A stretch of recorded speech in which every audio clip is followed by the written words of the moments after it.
जम्मू कश्मीर में विधानसभा चुनाव की घोषणा हो गई है और तमाम पॉलिटिकल पार्टियां अपनी तैयारी में जुट गई हैं। कांग्रेस नेता राहुल गांधी और पार्टी के अध्यक्ष मल्लिकार्जुन खड़गे भी जम्मू कश्मीर का दौरा करने वाले हैं। यह दौरा 21 और 22 अगस्त को होने वाला है। राहुल गांधी और खड़गे के सामने सबसे बड़ी चुनौती होगी कि किस तरह से जम्मू कश्मीर में गठबंधन बनाया जाए। उसकी बड़ी वजह यह है कि 2024 के चुनाव में बड़ी मुश्किल सामने आई थी कांग्रेस के, जब वो गठबंधन बनाना चाहती थी। भारतीय जनता पार्टी और जो तमाम पॉलिटिकल पार्टियां वहां छोटी छोटी थीं, उनके बरक्स एक गठबंधन खड़ा करने की उनकी कोशिश थी, जिसमें नेशनल कॉन्फ्रेंस भी हो, कांग्रेस भी हो और पीडीपी भी हो। वही पीडीपी जो कभी भारतीय जनता पार्टी के साथ मिलकर वहां सरकार चला चुकी थी। अब मुश्किल ये हुई कि पीडीपी को लोकसभा सीट 2024 में ये गठबंधन देने में नाकाम रहा, खासतौर से नेशनल कॉन्फ्रेंस, क्योंकि कांग्रेस तो चाहती थी।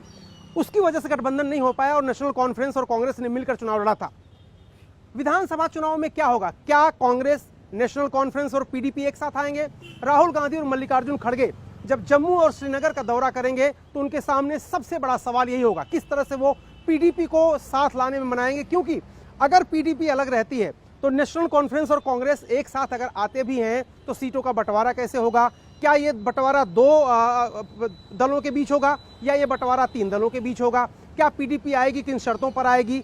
बड़ा सवाल ये है, क्योंकि महबूबा मुफ्ती जिस इलाके में सीटें मांगती हैं, नेशनल कॉन्फ्रेंस उनको वो सीटें देना नहीं चाहती। दोनों घाटी की बड़ी पार्टियां हैं और दोनों घाटी में अपना वर्चस्व कायम रखना चाहती हैं। और कांग्रेस, उसका दावा सबसे मजबूत, वो कहती कि हम सबसे पुरानी वहाँ पर पॉलिटिकल राष्ट्रीय पार्टी हैं, ये दोनों क्षेत्रीय दल हैं, तो हमको ज़्यादा शेयर मिलना चाहिए। इसको लेकर के झगड़ा रहता है। तो राहुल गांधी और मल्लिकार्जुन खड़गे के सामने सबसे बड़ी चुनौती ये होगी कि गठबंधन अगर होता है तो उसका स्वरूप क्या होगा, गठबंधन किसके किसके बीच होगा और सीटों का बंटवारा किस फार्मूले के तहत होगा, किस आधार पर होगा, ये बड़ी चुनौती। दूसरी बात यह है कि कांग्रेस पार्टी लगातार ये मांग करती रही। कांग्रेस वर्किंग कमेटी ने भी अपने रेजोल्यूशन में कहा था, जब केंद्र सरकार ने 370 हटाया था वहां पर और उसके बाद जम्मू कश्मीर को एक केंद्र शासित प्रदेश बना दिया था, लद्दाख को यूटी बना दिया था, तब से कांग्रेस की यह मांग रही है कि जम्मू कश्मीर का पूर्ण राज्य का दर्जा वापस दिया जाना चाहिए।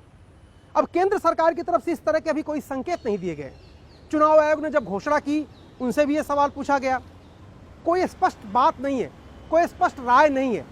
किसी को यह नहीं पता है कि जम्मू कश्मीर को पूर्ण राज्य का दर्जा कब दिया जाएगा। और महबूबा मुफ्ती ने तो यहां तक घोषणा कर दी थी कि जब तक 370 वापस नहीं आता वो चुनाव नहीं लड़ेंगी, सक्रिय राजनीति से दूर हो जाएंगी। इस तरह की भी बातें तब उस समय जज्बातों में कही गई थी। बाद में धीरे धीरे उसमें बदलाव होते रहे।